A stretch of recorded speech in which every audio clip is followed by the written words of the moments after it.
Hey, welcome in. It's another edition of the John Cast podcast. Thanks for joining this podcast. Got a great podcast for you today with Gary White from the Wisconsin Badger volleyball team. And we're going to be talking to Gary in just a second. But huge shout out to Ty, who is the official sponsor of this week's podcast. Ty hit up my NIL.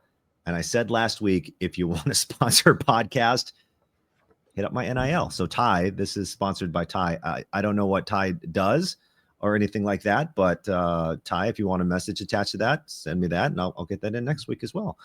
But now joined by Gary White. Let's hit the right button here, Gary. What's up, Gary?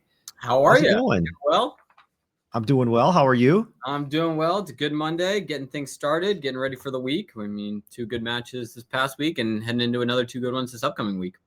I want to talk about the last couple of matches, and I also want to get some number ideas from you, because one of the things I've been talking about on this podcast is, can we put together additional items to a box score besides the traditional box score, and what would those statistics be? And I thought you were the guy to talk to about this. I've got some suggestions from fans. I've got my own ideas of maybe some numbers we could put on a box score to try to just kind of illustrate to somebody who looks at it like, they can see a stat that can tell the story of what really happened, and they can understand that stat and be like, oh, I see what happened here.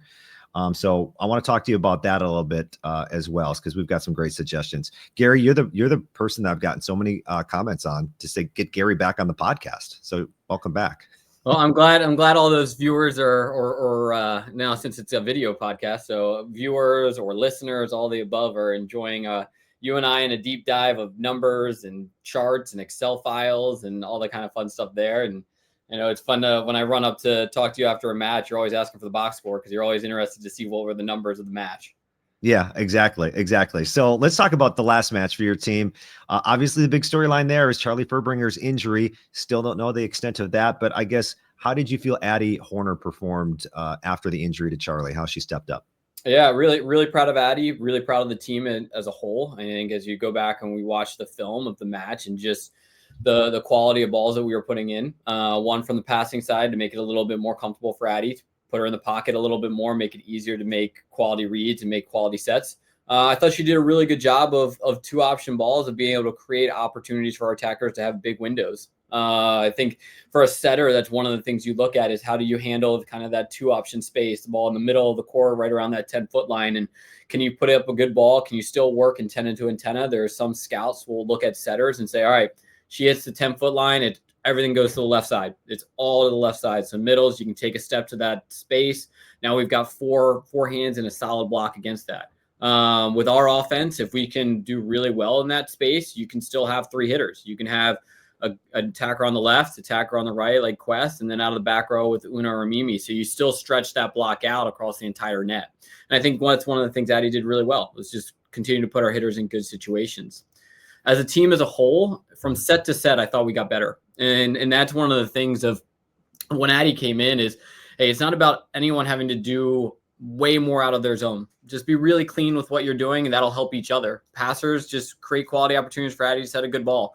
Addy, put your hitters in good situations to take good swings. Hitters, be smart with your shots. Take what's available. Don't remember. I think Michigan only had like 5 blocks, I think, in the match. So means our hitters were taking good swings and not trying to do too much. Hold on. Actually, I think I have it.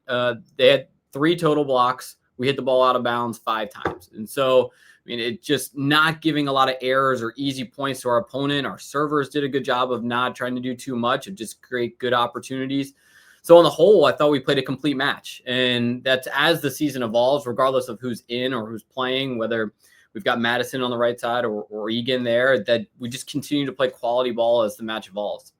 Are you surprised? Well, maybe not surprised. I'm sure you have a lot of confidence, obviously, in the players, but that, I guess my point is, there's so many young players on the court. You've got Carter and Allie and Mimi as the oldest, and everybody else is first years, basically. So, are you surprised at how well they can handle that? I think we're seeing the growth in practice, and that's kind of the exciting part as a coach is, are you seeing improvement from practice to practice and then match to match? And that kind of just geeks out on you, and you kind of, and especially when you're playing teams that have different systems and styles, is like, all right, can we adapt to this version and then this version? And I think we're doing a really good job of that. You're right. We've got a lot of what you would say is Wisconsin inexperience right now on the court. Whether you're talking freshman or Mimi's first year here, Una's first time on the court in a bigger role, Charlie, Addy, Kristen, Anaya, Madison. I mean, you just keep going down the list. Allie, I mean, you've got a whole new group of players. And so it's an exciting part as a coach. It's just, you're seeing how they gel together. You see how their strengths and weaknesses play off each other and allow us to kind of do more.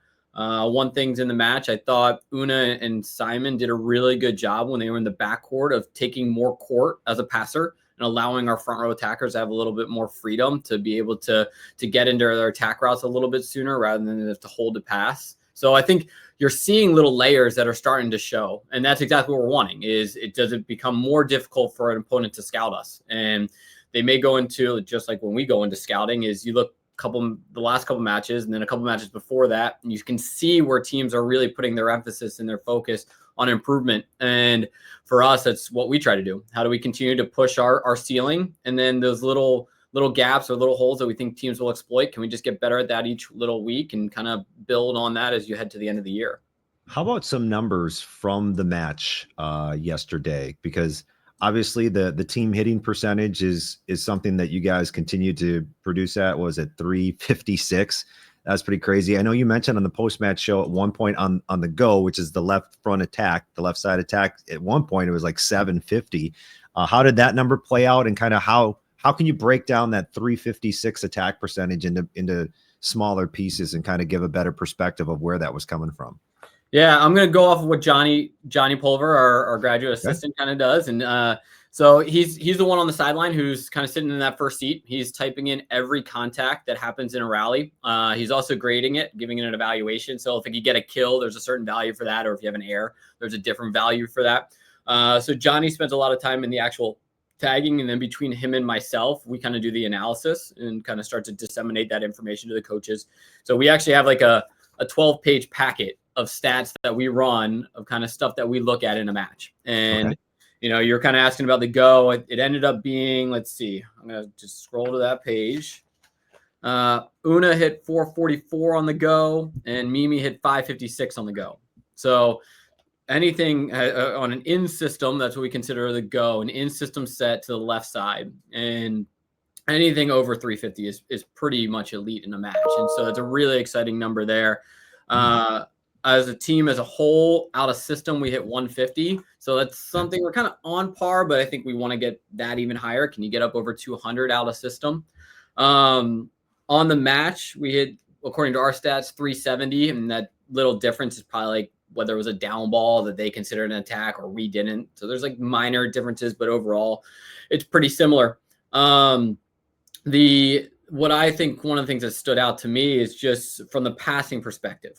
We know Una is a person that teams don't really want to serve. She ended up passing a 225, which is pretty much one of the top passing numbers for an outside in our conference. So really good number there. People don't want to put balls in her space. They know she's a really quality passer. And one of the things that happens with someone like that is usually you'll go through a match and a team will serve other people for 80% of the time. And then they'll throw one at that player just to see if they're awake or they're staying in it. And Una, every time, two or three.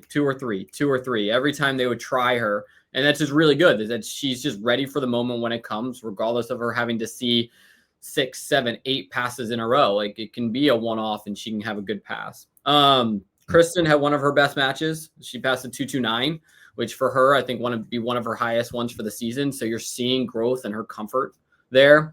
Mimi passed this weekend higher than her average for this whole weekend. So between this match in Illinois, higher than her average.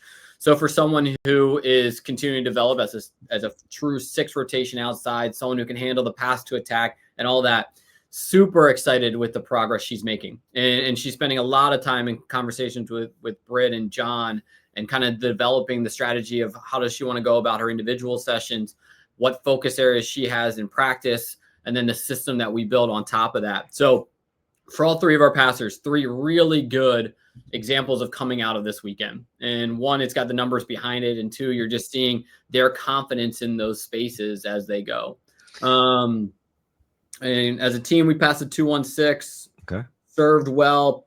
We had Michigan on a 194. Both teams had the ball about 88% in, so just below what we want. We want to be over 90%. So it was pretty well in that space. Back row attacking, one of the things Mimi is doing really well at, and both her and Una, we had 667 out of the back row. Okay. And it was 6 kills on 9 swings. And I mean, that's the efficiency when we were talking about Addy in those 2 option scenarios of being able to spread the entire net. Well, when you do that, you create alleys for our back row attacker to hit through. So Una had a really good kill early on a back row attack. I think that kind of sets the stage of like, you can't just go camp out on Mimi on the left. You can't just front our quick and take out Carter and Allie. You've got to defend the whole net across the board. So some really good stuff coming out of the weekend. That's really good. Okay, a couple things to piggyback off of those numbers. So you talked about the passing, and Mimi had 29. She was served at 29 times against Michigan. What can you remind me? What is the number that you're happy with? What's the elite passing number on this scale of 3? So everything's on a scale of 3. A perfect pass, ball in the pocket is valued as a 3. A ball kind of near the 10-foot line in the middle of the court is kind of a 2. Anything where you're kind of upsetters using their platform or a ball is kind of 15, 20 feet away from the net is a 1. Anything that's an overpass, we count as a 0.5 because you kept the rally alive, but we didn't really get an opportunity to take a swing, so we value that less. And if you get aces, a 0. Yeah. So anything that's over a 2.4 is exceptional. That's elite of elite. You're talking the top 5 passers in the country are probably in that number. Anything over a 2.3, you're probably talking, you're kind of like an All-American in that passing space. Anything over 2.2 is really, really good. So I think if we can get all of our passers over a 2.2, you're probably in a really good position as an offensive system. You're in system more than out of system. You've got plenty of opportunities. So we're heading on that direction. Kind of what I was talking about was the exciting part coming out of this weekend. Michigan, who's a pretty good serving team and can do some different things there. I think we're heading in the right direction. You and I were kind of talking a little bit before we jumped on about some other ways to evaluate passing, and kind of the world that the international game is using a little bit more is kind of good pass percentage. And it's a little bit easier than a 3-point scale. I think just the mind says that's probably percentages are a little bit easier to understand. And so if you're passing 2s and 3s, you consider that in system. So they call that a good pass. And you're hoping to get your good pass percentage. For exceptional, you're up over 80%. Good, you're up over 60%. And so you're trying to get past that space over and over again. So kind of trying to build, and good pass percentage may be higher than 60. Do you keep those numbers too? We have them. I don't look at them as hard as the average because in so much of spending 15 years looking at the average, I kind of know what that space is a little bit more. Okay. But most of our passers from this weekend, I'm looking at, it says 67, 73, 71. And we're right around that 2.2. So I think there's a good type of thing that 70% puts you up over a 2.2, 80% puts you up over kind of the 2.35, 2.4 area. So it kind of just continues to climb in that space. So that if you're grouped in that 70 to 75%, you're probably doing a pretty good job passing the ball. Yep. Okay. You were also talking about Mimi on the go 556. So she's hitting 361, I believe 360s this season, somewhere in that neighborhood. I mean, I don't remember the last time. Has that happened at Wisconsin? It'd be tough to tell or to go back. I mean, what I have from Johnny, and this is my resource. He's my man. He's got all this info. On the season, Mimi's hitting 404 on the go. I mean, just an insane number. She's hitting, let's see, on the pipe 467. Just elite numbers in system situations. Out of system, still hitting up over 270. So when you're talking about the number that she's hitting, I think you said 360-ish. 360. So if she's only hitting 100 out of system, that drops her down to kind of in the 200s, probably around like 290. But why her hitting percentage is doing well. In system, she's taking good swings, and you're hoping you'd be over 300 in that, and she's at 400. Out of system, you're hoping you want to get over 150, and that's still pretty good to be over 150. But with her hitting 278, you're saying, all right, she's taking really elite swings out of system. And that's why she's putting herself in a conversation of being someone at the end of the year that could be National Player of the Year, Big Ten Player of the Year. And so she's stacking the offensive numbers together. Blocking wise, she's probably someone I wouldn't want to set at. Let me see. We've got a sort of a stat that says what are teams hitting against you when you're blocking. Teams are hitting 054 against her on the hut, which is the swing that Egan and Quest hit behind the setter. They're hitting 054, really low number. Yeah. And they're hitting negative on the dog. So the wide slide, the slide that's out of the antenna. And so offensive teams on the other side, they don't really want to set at Mimi as well. So you've got kind of this duality of her offense and her defense is kind of leveling up in the front row space. What are the factors that go into her hitting at such a high percentage out of system? Is that just straight up that's Mimi because she's really good, she has a bunch of shots, or what other factors contribute to something like that? Great out of system hitters have good vision. They see what's in front of them. They know what's there. So they know if there's a double block, a triple block. They take in information that goes into a match. And this is something between Britt and our outsides. They talk through, all right, what shots are available for you out of system? All right, what does the middle do? Do they dive into your seam? Do they reach to the antenna? Does the wing diggers crash into the donut in the middle of the court? And so what Britt helps with is, all right, let's create a plan when we don't know what's happening in front of us. Let's have a plan when we're out of system. Let's have a plan when we can't see the block. And so that allows us to get rid of kind of empty swings or errors that can happen as an out of system attacker. She does a really good job of getting her feet to the ball, gets her feet underneath it so she can take it at a high point. That way she can actually work different areas of the court. It's one of the things we work a lot on with out of system attacking is getting our feet there so we can take it high. Because if you take it low, the block is usually right there on you. And you just don't have a lot of rhythm or avenues to get through. So I think you combine all those things together. That's why she's doing so well in that space. Okay. Gary, one other thing I wanted to do on this podcast, and I thought you'd be the perfect person to have on, is to try to build a better box score for fans so they can look at it and they can see some numbers like they always see, but then they can see some of these things we're talking about right now and kind of be like, oh, okay, well, this helps tells the story of the game a little bit better. So one of the things I would love to incorporate more, not only into the radio broadcast, but I don't know, maybe just sharing it somewhere online with people are some of these different numbers. So if you were to build a better box score, what are some of the statistics you would add? And I'm looking for about 5. I want to make a list. One of the ones I think I want to include no matter what is some sort of passer rating, whether that's the scale of 3 or the good percentage. I'm still debating on what fans can digest easier. What would you add? I think you're right on with passing. It's the hardest one because it's subjective, Right. because there's someone providing analysis of what they think the value of that pass is.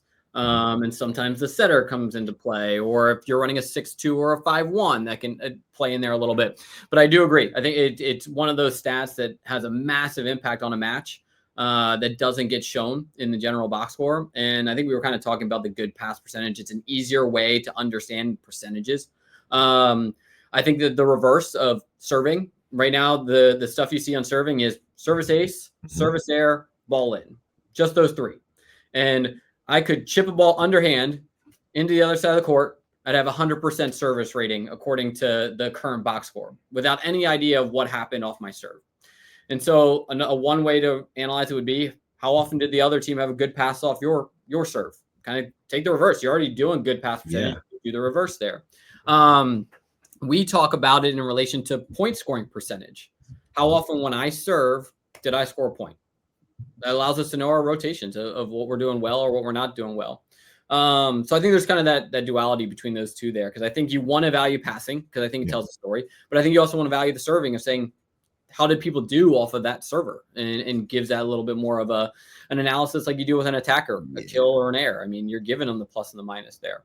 Yeah, I like that. I like that. I like the point scoring too. So I don't know if I went passing with like the percentage. Like I'd have a lot of percentages on this box score then, because then you point scoring percentage. Yep.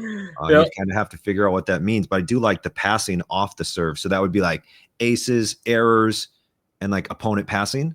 Yep, it'd be something like that. Yeah, Okay. because Okay. your aces and errors are directional point things, like a point value, like that. A Yeah. point was awarded to a team in that scenario. Like, Right. and you want those on there because you want to know. And that's actually it'll lead into one of the ones I have as well. But I think with passing, just opponent good pass percentage. Okay. What I like it. the opponent in system or not. And What else? another one would be for attacking. Right, we kind of just got a general attacking number. Mhm. I think what would be good is kind of have what is the first ball attacking percentage versus the transition attacking percentage. Mhm.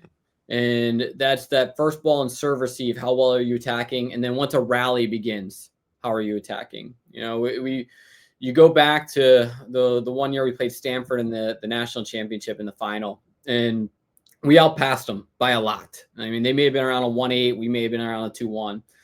But if you go back and look, they crushed us in hitting in transition. So regardless of what the pass was, they were still able to hit out of system and in transition. And that kind of was where that match was skewed. They took more swings in transition than they did in serve receive. Both teams did. And they actually scored way more in transition than they did serve receive, or we did. And so that's actually where they ended up winning that match. And so if you just look at a general box score, it may not show why a team won. So mine is kind of that first ball attack percentage versus transition. So like we just played Michigan, and we hit 469 in first ball side out. Michigan hit 158. So really good for us. And then in transition after a dig, we hit 243. They hit 194. So a lot closer, but just how we were kind of talking about our passers getting better. There's your story right there of our passers are getting better. We're able to hit better in first ball side out. And so it gives you kind of the attacking based on that. Dude, that's got to be in there. Yeah. I think that really has to, because that tells the story of like you said, even like earlier this year against Texas and how they were able to hit in transition. I think that tells a different story. Yeah, and that's what I think boxers are supposed to do. Help articulate what actually happened. And it's supposed to be in a simpler form, in a one page, and kind of just be able to say, all right, here's some things to look at. And whether you talk field goal percentage versus 3-point percentage in basketball, that's first ball side out or trans. It just kind of gives you a little bit more details off of your actual overall hitting percentage. Okay. I'll give you two more. Rotational information. It's one of the things that it's harder to articulate because you have to define what a rotation is and who's your starting setter, and that's how all the 6 rotations are based off of. In our sport, in 25 points, usually you'll go through your rotations 2.5 times. So if you think of it like baseball, you're going through the batting order, right? Mm-hmm. So in 9 innings, you're probably going to get through the top half of your batting order 3 to 4 times, the bottom half 3. I think, I don't know. Phillies play today, so I'm excited to watch the playoff game. I know the Brewers are doing well, I think, right? They beat the Cubs. Yeah. Yep. So if you look at it, your starting rotation is pretty important because you're going to be in those first 3 probably 3 times. And then the last 3, at least 2 times. And maybe you'll get to a third. And so wanting to know how well are you doing in your rotations allows you to see, all right, where are we getting stuck? Where did a team get stuck, or where did teams kind of get through pretty easily in a match? And it just kind of provides a little bit more context of, because matchups start to articulate what actually happened. If Mimi's matched up against Paolo Aganu from Italy, the best right side in the world, it's going to be a little bit different match for her as a left side attacker. And so sometimes it can articulate something like that. Okay. My last one would be, I had 2 written down, so I'm just looking at it. Points earned versus points given. Okay. So it is, it's interesting about our sport because you could win a set 25-10 and then lose the next 3, 23-25, 23-25, 23-25. And the box score is on the entire match. And so it's kind of got this whole context there. Points earned versus points given allows you to know, are you generating your own points, your kills, your aces, your blocks, versus opponent points that you're giving away. Service errors, tacking the ball out of bounds, net violations, ball handling errors, reception errors, things that are kind of, so you're looking at your plus minus. Are we generating points to win this match, or are we giving our opponent more points to generate, or are they generating their own points? So it's a points earned versus points given. So kind of that duality there. What is that? Is there a number? I mean, obviously you want low points given, but is there like an average type of number on that? No, there's not really an average that I have that would say this is perfect. I was just kind of looking at where we're at in overall. Like just kind of in the Michigan match. Let's see, where was it? We earned 61% of our points from kills, which is great. 15% from blocks. We only gave away 20%. So that was kind of all of our errors, where they gave away 27%. So they were giving us some more points. So it's kind of like that plus minus kind of thing of like a basketball, like rallies. Did you earn points while you're in, or did you lose points while you're in? Overall, we were plus 11 on the match, which was kind of good. Okay. Now, you've covered a lot of what some people have already kind of asked about, numbers in transition, passing numbers by server. That's one thing you brought up there as a question I had from somebody, trying to get a good stat for a box score. For me, I thought about, what do you think of adding block touches? Because so often we see the blocks, and whether they're a lot or not a lot, but you kind of base it on, just averages of number of blocks, but you can have positive block touches. So do you think block touches would be useful, I guess? Yeah. We stat it in our personal stats. That's one of the things Johnny has. It's interesting. I was talking with another statistician about kind of blocking in general, because in a current box score, if you go up to block, regardless if you touch the ball, if you guys stuff block it. So I go up with Carter, and my fingers get about that high over the net, which is about half my hand. Carter gets her elbows over. If Carter stuffs them, I still get credited for a half a block. So my block numbers go up even though I never touch a ball. Yes. If a triple block goes up, so Michigan actually tried to triple block a little bit in our match. If they were to stuff block us in that scenario, all three of those blockers would get technically somehow half a block, even though there's three of them. The math doesn't add up to me there. So like blocking in general, they counted as one because our team would score 1 point if we got a block. And so they split it up amongst the people that were in that block. But you're right. We look at block touch percentage, and when we get our hands on the ball, does it do positive things? Positive thing would be ball goes off our hands up into our space and we can transition. They hit the ball, we basically block it, they cover it, and the ball was going off our hands and down to their court. All right, we can't influence their coverage, but it was a good block touch. Negative block touches for us are if we get tooled, we're in the net, the ball goes between us and the net for a kill. We go up to block, it hits our hands and goes high into their space, where they now get another opportunity to swing in system back at us. You probably need someone really good to chart those in a match and get them onto the box score. But you're right. There's in that match, there was almost 200 swings. And that means there was 200 attempts for blocking, but there was only 14 total blocks in the entire match. And so there's just a lot of opportunities that happen that doesn't tell you, did people touch the ball? Did it go clean by the block? Was it all just clean digs, or was it a dig that went off the block? So there's a lot of opportunities for more information there. So could you have like total positive touches? You could do a percentage of positive and stuffs divided by the amount of opponent swings. And or there's some subjective part to it. Like, would it be only balls that you touched, or was it be all swings? And so that's why we kind of look at the stats of just one, all right, is the ball doing good things when you touch it? Do you have more positive touches personally than you do negative touches? So if I'm Carter or Allie, like, am I having 10 positives for every 5 negatives type of thing? And then the second part would be, what is opponent's hitting percentage when you're blocking against them? You and I were talking about Mimi earlier. In those scenarios, teams are hitting 050 and negative against her behind the setter. Well, means she's probably doing something pretty good at blocking, regardless of her getting a lot of block stuffs. Now she does get a lot of block stuffs and some positive touches, but it kind of shows both parts to it. There's a positive just in relation to the touches, and then what are opponents hitting off of you when you're blocking and kind of in your space. Okay. Now, there's a stat on the box score currently that I kind of used a little bit yesterday in the post-match show, and it's just points. It's points. It's that thing that I've never used points on the box score to describe a match. I think as I think about this more, Gary, maybe it kind of has a place in the sense that like who scored who's contributed points for your team, right? Yep.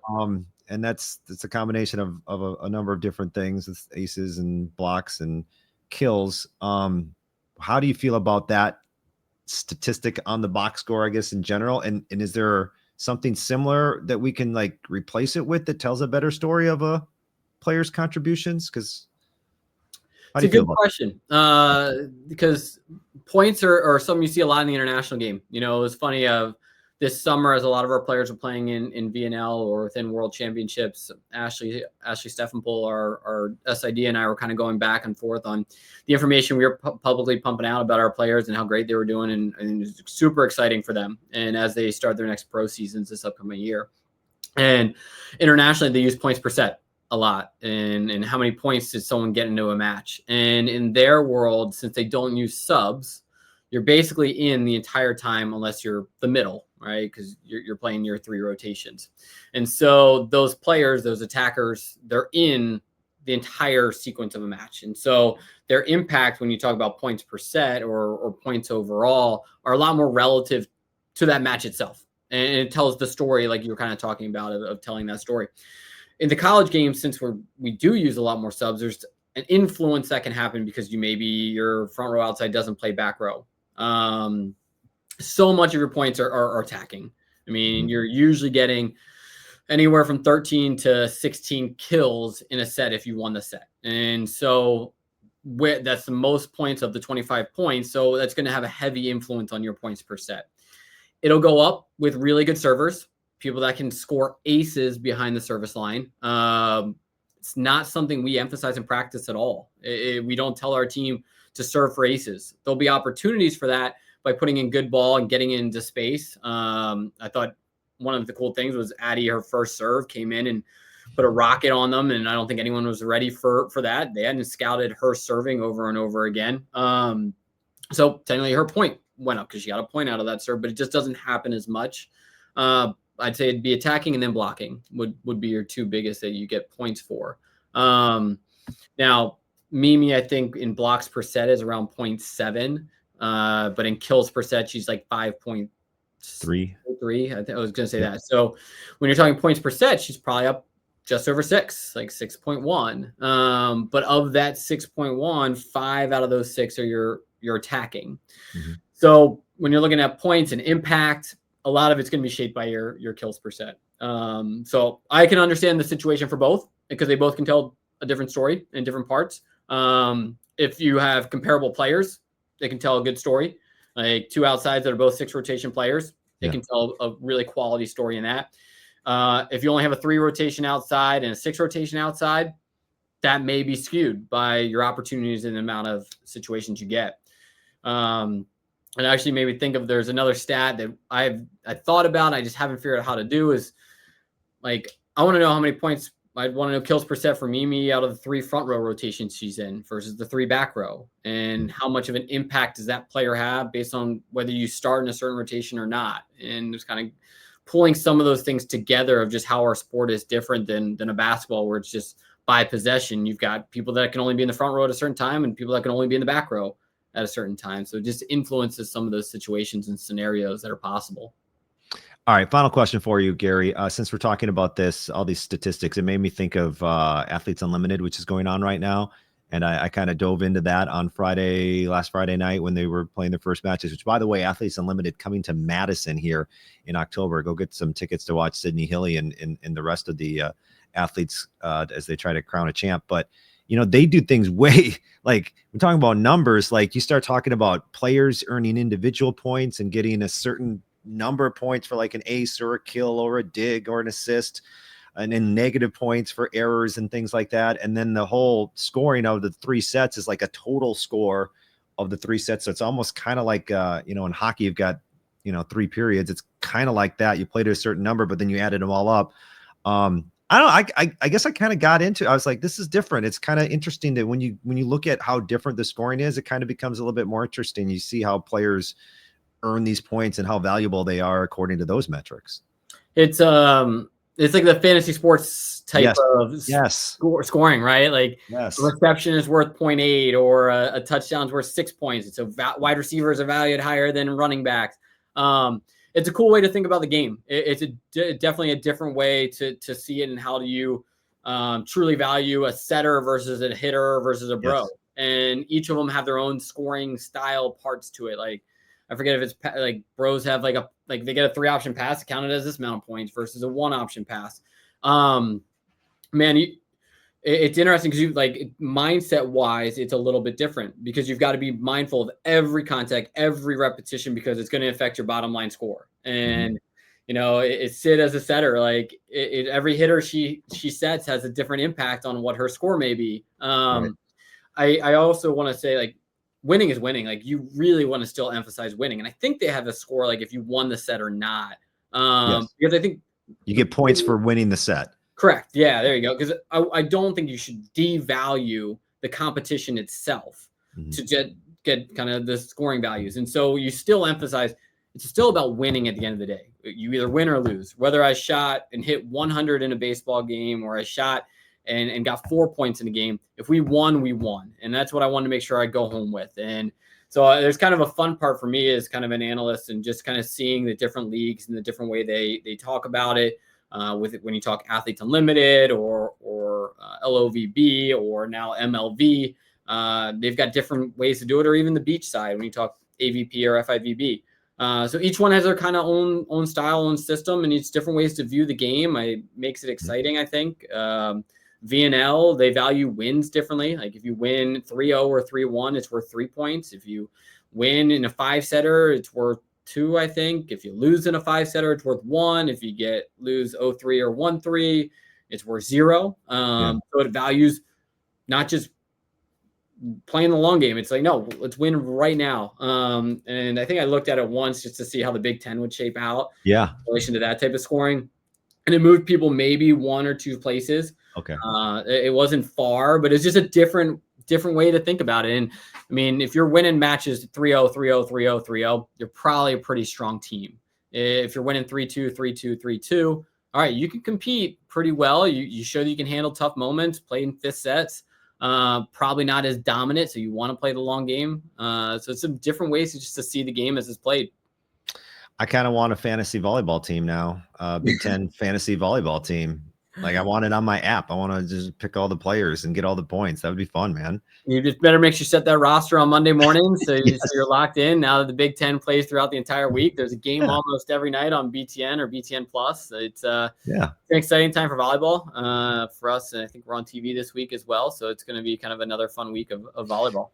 Okay, Gary. Yes, it will. Friday, Penn State, Sunday at Maryland. All right. I will try to make a box score. I don't know how I'm going to do this, but this is step 1, is at least getting some ideas of what I want to put in a box score. I have faith in you and Pete to be able to do it. We'll see what the next step would be. All right, Gary, thank you. Thanks, John. All right, there you go. That is Gary White with us, Director of Player Personnel and Analytics at Wisconsin. Once again, thanks for watching this podcast, listening to this podcast, supporting, following, sharing all the things you do with the podcast. If you want to support or sponsor my next podcast, hit up my NIL. I've got the link on X. I've got the link on Facebook too, I think. Not on Instagram. Instagram doesn't get that link. But so once again, this one's sponsored by Ty. Thank you, Ty. And thank you for everyone for listening to the John Cast podcast. Goodbye.